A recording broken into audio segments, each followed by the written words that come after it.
welcome back to my channel. Saya Natalie, and to those yang first time visiting, jangan lupa like, subscribe, and turn on the notification bell. Hari ini saya akan cover another skincare topic, which is how to treat your tiny bumps, closed comedones, ataupun jerawat pasir. First kali kita perlu tahu apa itu comedones. Comedones dia ialah satu jenis jerawat punya bentuk macam warna kulit kita, tapi dia bumpy. Lepas tu, comedones ini dia ada dua jenis, closed comedones dan open comedones. Closed comedones ialah tiny bumps, maksudnya itu komedo dia berada dalam keadaan yang tertutup. Open comedones ialah blackhead, di mana blackhead ini jadi sebab kita punya sebum sudah kontak dengan air, menyebabkan itu sebum oxidize dan menjadi hitam. Itulah dia dikenali sebagai blackhead. Apa punca kewujudan closed comedones and blackhead? First kali ialah hair follicles yang ada di muka kita itu sudah tersumbat di dalam kulit. Yang kedua ialah dead skin cell yang tidak dapat dibersihkan sepenuhnya, menyebabkan kulit kita tersumbat. This is because every 28 days kita punya kulit akan discrete kita punya dead skin cell dan dia akan produce skin cell. Tapi as we grow older, kita punya kulit ini untuk kasih buang kulit mati itu macam semakin lambat. Sebab itulah itu kulit mati tersumbat di sebum kita dan menyebabkan tumbuhlah tiny bumps ataupun blackhead. Faktor lain yang menyebabkan pori-pori kita tersumbat ialah first environment, di mana kita punya persekitaran yang penuh dengan habuk, dengan kotoran, boleh menyebabkan pori-pori kita tersumbat. Kedua ialah cuaca. Cuaca panas juga boleh menyebabkan kita tumbuh tiny bumps sebab minyak yang ada di muka kita itu terkumpul. Lepas itu bila sudah balik dari rumah, kita tidak membersihkan muka kita dengan lagi mendalam. Faktor ketiga pula ialah produk, di mana kamu salah guna produk ataupun ada certain produk dia akan kasih tahu komogenik 4, komogenik 5, itu maksud dia produk itu berpotensi untuk blok kita punya pori-pori dan menyebabkan tumbuh tiny bumps ataupun blackhead. Yang ketiga ialah overlayering produk, di mana kamu mungkin dalam AM rutin kamu sudah ada 5 produk kamu guna. Lepas tu PM rutin kamu guna 10 produk. Boleh menyebabkan kulit kita congested ataupun pori-pori kita tersumbat. Yang kelima ialah dehydrated. Dehydrated ialah kamu rasa kulit kamu tegang, ada berkupas-kupas di setengah area, ataupun paling senang kamu rasa kulit kamu terlampau berminyak. Kamu tengok di cermin, muka kamu tidak berminyak.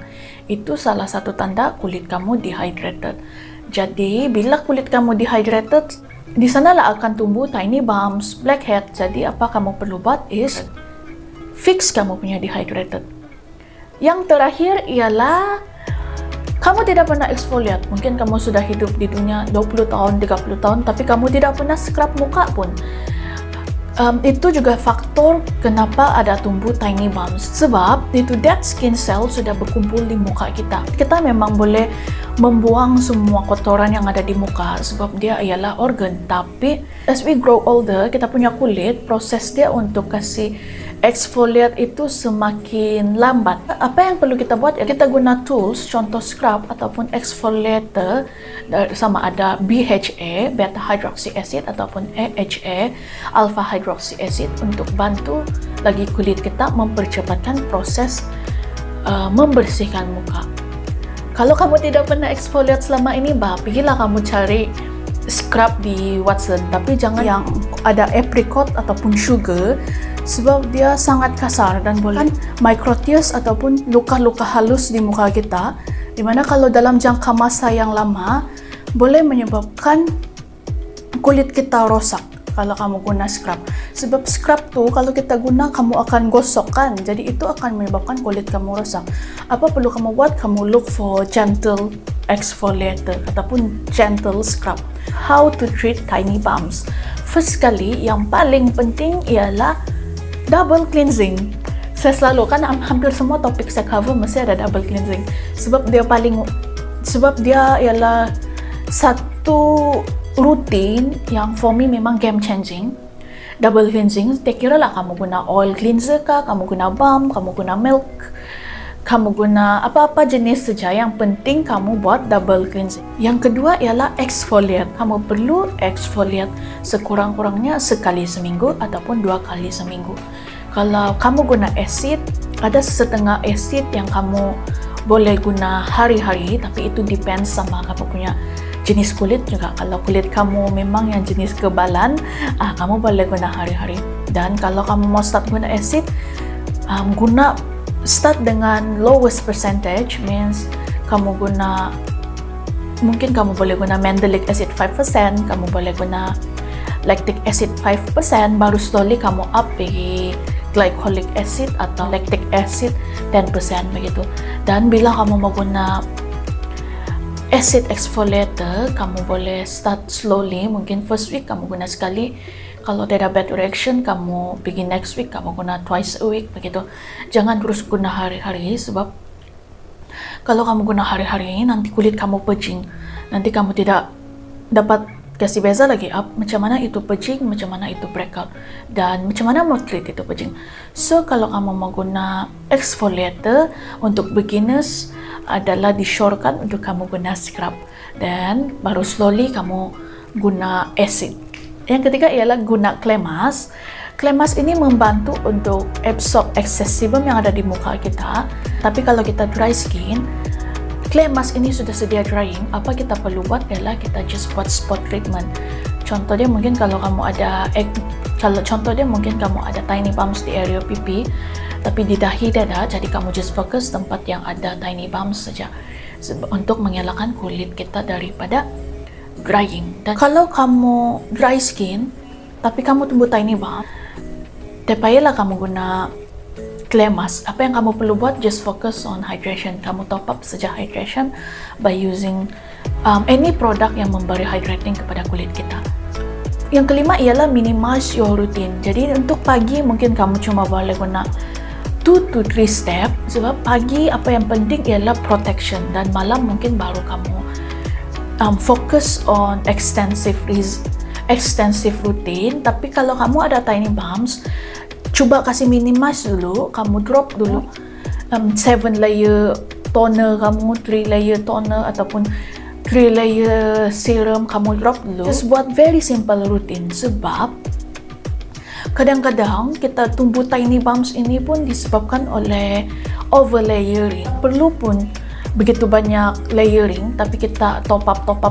Kita tidak dengar apa kulit kita cakap. Yang keenam ialah tukar kamu punya bed sheet dengan pillowcase setiap 3 hari ataupun as frequent as you can, sebab habuk-habuk yang ada di tilam dan juga bantal kita boleh menyebabkan kita punya muka ada tiny bumps. Jadi kamu perlu rajin tukar.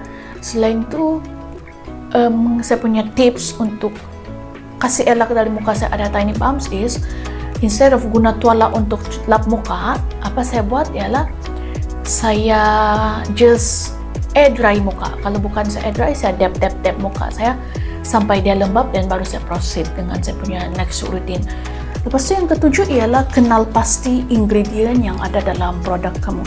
Sebab kadang-kadang produk ini dia tidak semua non-comedogenic. Ada yang produk itu dia comedogenic 5 ataupun 6. Bila dia ada kasih tahu begini, itu maksudnya itu produk boleh menyumbat pori-pori kita dan menyebabkan blackhead ataupun whitehead. Kalau untuk oily skin, kalau boleh kamu elak produk yang ada beeswax, mineral oil, silikon, dan juga petrolatum, sebab ini semua produk yang boleh menyebabkan kulit kita tersumbat. Dan cuba cari produk yang humectant, contoh dia hyaluronic acid, glycerin, pentanol, allantoin, dan banyak lagi. Kalau dry skin, kamu boleh look for produk yang emollient and occlusive. Kamu boleh look for produk yang ada glycerin, shea butter, squalane, dan banyak lagi. Selain itu, kalau kamu ada tiny bumps, kamu boleh juga guna produk over the counter. Contoh dia, kamu guna benzoyl peroxide 5%. Dia membantu untuk mengurangkan plaque pores, tapi Benzoyl peroxide ini mengeringkan, dia quite drying. So apa perlu kamu buat ialah guna pada waktu malam saja, jangan guna pagi, petang, siang, malam. Tips, jangan kamu picit, jangan kamu squeeze, jangan kamu pick kamu punya clog pores. Sebab kalau kamu buat ini semua, kamu sudah transfer bakteria. Bakteria ini yang akan menyebabkan dari clog pores, dari blackhead dan whitehead pergi jadi acne, dan bila jadi acne dia akan meninggalkan bekas jerawat. So apa perlu kamu buat ialah just fokus sama 8 tips yang saya kasih tadi. Jangan kacau dia dan slowly dia akan hilang. So itu saja dari saya untuk hari ini. Hopefully topik hari ini dapat bantu kamu sedikit sebanyak untuk treat kamu punya clog pores. So kita jumpa lagi in the next video. Stay healthy, stay safe, and jangan lupa like, subscribe, share sama kawan-kawan yang lain, and I'll see you again. Bye!